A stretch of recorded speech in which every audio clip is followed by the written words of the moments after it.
Canada's $27 billion F-35 deal didn't just face delays, it collapsed under the weight of reality. What was once marketed as the ultimate fifth-generation solution slowly turned into a strategic nightmare.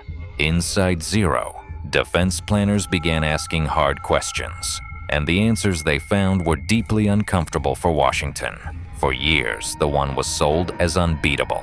Stealth, sensors, network dominance. On paper, it looked perfect. But paper wars are easy.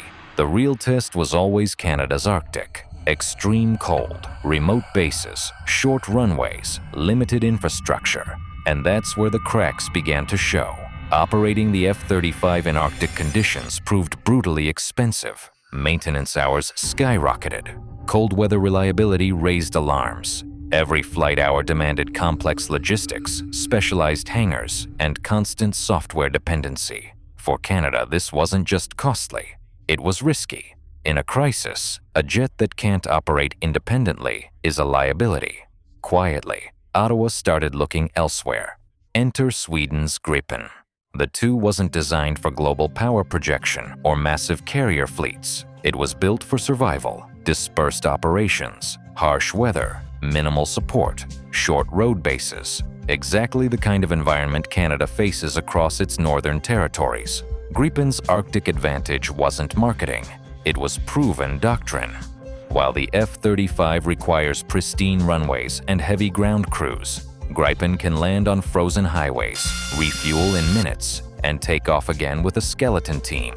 Its engines are optimized for cold starts. Its avionics are modular. Its maintenance footprint is shockingly small. For Canada, this meant one thing: control. And control is everything. Unlike the F-35, which is tightly locked into US software and data systems, Gripen offers sovereignty. Canada wouldn't need permission to upgrade, modify, or deploy its aircraft. No remote kill switches, no dependency on foreign approval during wartime. That reality alone sent shockwaves through Washington. Inside the three, concern turned into disbelief, because this wasn't just about jets, it was about precedent. If a close ally like Canada could walk away from the F-35, others could too. Nations watching quietly from Europe, Asia, and the Arctic Circle took notes. Gripen suddenly wasn't the budget alternative anymore. It was the smart one. Cost sealed the argument. Canada's F-35 program wasn't just $27 billion up front. Lifetime costs ballooned far beyond projections. Training, sustainment, spare parts, and software updates locked Ottawa into decades of spending. Gripen, by contrast, offered predictable costs, local industry involvement, and technology transfer. Canadian companies wouldn't just buy jets, they'd build, maintain, and upgrade them. That changed everything. For the US defense industry, especially for, the message was clear. Performance in real-world conditions matters more than hype. Gripen didn't win by being stealthier. It won by being practical. In Arctic defense scenarios, reaction time matters more than invisibility. Sortie rate matters more than sensor fusion. Being able to launch fast, land anywhere, and fight again is what defines air superiority in the North. Gripen was designed for that reality decades ago, and that's why the Pentagon was left speechless. Because Canada didn't just reject a jet, it rejected a model of dependency. It chose flexibility over prestige, sovereignty over slogans, reality over simulations. The collapse of the F-35 deal wasn't loud. There was no dramatic announcement, just a quiet shift that echoed across global defense circles. One question now hangs in the air. If Gripen makes more sense for Canada's Arctic, how many other nations will realize the same thing? This wasn't the end of a deal. It was the beginning of a rethink, and the shockwaves are only just starting. If Gripen makes more sense for Canada's Arctic, how many other nations will realize the same thing? That question didn't stay theoretical for long.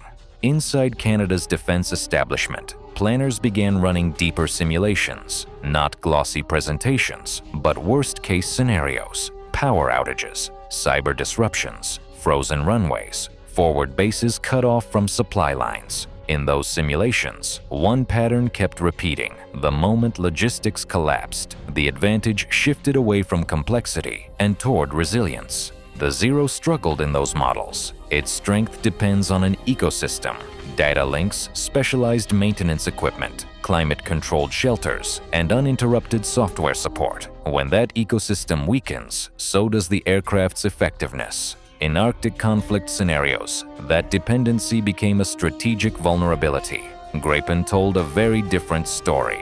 Designed during the Cold War for Sweden's survival against a numerically superior enemy, the Gripen 1 was built on a brutal assumption: bases will be attacked, runways will be destroyed, and supply chains will break. The solution wasn't better infrastructure. It was eliminating the need for it. Gripen's dispersed operations doctrine suddenly became the centerpiece of Canada's evaluations. Jets operating from stretches of highway, crews trained to refuel, rearm, and relaunch in under 20 minutes. Minimal ground equipment. No reliance on massive hangars or foreign technicians. In Arctic defense, that capability isn't convenient, it's decisive. This is where the conversation quietly shifted from cost to survival. Canada realized that in a northern crisis, it would not fight the opening days of a war from perfectly prepared bases. It would fight from damaged airstrips, frozen roads, and improvised locations hundreds of kilometers apart. An aircraft that cannot adapt to that environment becomes a liability no matter how advanced its sensors are, and that realization had political consequences. The F-35 program ties operators into a centralized system controlled largely by the United States. Mission data files, software updates, diagnostics, even certain maintenance permissions flow through U.S. networks. For most countries, this was accepted as the price of cutting-edge technology. For Canada, defending its own Arctic sovereignty, it began to look like strategic handcuffs. Gripen offered something rare in modern defense procurement: autonomy. Canada could host its own software environment, control its upgrades, integrate its own weapons without asking permission, maintain operational secrecy. In a world where cyber warfare and electronic interference define modern conflict, that independence mattered more than ever. The reaction in Washington was immediate and tense. Within the F-20, analysts understood the danger wasn't losing a single contract. It was losing the narrative. The F-35 had been positioned as inevitable, the only future-proof choice. Canada questioning that assumption publicly, even indirectly, cracked the illusion. Because Canada isn't just another customer, it's a NATO ally, a Five Eyes partner, a country deeply integrated into North American defense through NORAD. If Canada could decide that stealth and network dominance weren't enough for Arctic defense, others with harsh environments would start asking the same question. Finland, Norway, northern Japan, even parts of Eastern Europe. Suddenly, Gripen wasn't competing on price. It was competing on philosophy, and philosophy is harder to counter with marketing. Canada's analysts highlighted another uncomfortable truth: sortie generation. In prolonged conflict, air power isn't measured by how advanced a single jet is, but by how many times aircraft can take off, fight, land, and launch again. Gripen's ability to sustain high sortie rates with minimal crews gave it a decisive edge in endurance scenarios. One Gripen flying 3 or 4 sorties a day from dispersed locations could outperform a more advanced aircraft limited by maintenance cycles and infrastructure dependence. In Arctic air defense, that math changes everything. The financial implications only reinforced the decision. The headline, $27 billion figure for the F-35, was misleading. Lifetime sustainment costs, software subscriptions, upgrades, and foreign dependency pushed the real price far higher. Gripen offered transparency, predictable operating costs, local industrial participation, Canadian technicians trained to do the work themselves on Canadian soil. This wasn't just about saving money. It was about keeping capability alive during wartime. And that's when the discussion moved beyond aircraft entirely. Canada began framing the issue as a sovereignty question. Who controls your defense when satellites are jammed, when data links fail, when allies are distracted elsewhere? Gripen fit a doctrine of national resilience. The F-35 fit a doctrine of alliance-centric warfare. Both have value, but only one aligned perfectly with Canada's Arctic reality. The shift didn't happen with a dramatic press release. There was no official declaration that the F-35 had failed. Instead, there were delays, re-evaluations, expanded requirements, quiet acknowledgments that alternatives deserved serious consideration. In defense politics, that silence speaks louder than any announcement. For 3, the warning was unmistakable. Advanced technology alone is no longer enough. Nations are asking harder questions about control, resilience, and independence. Gripen's rise wasn't driven by hype. It was driven by realism, and realism is contagious. Canada's Arctic forced a truth into the open. The most advanced fighter in the world is useless if it can't fight where you live.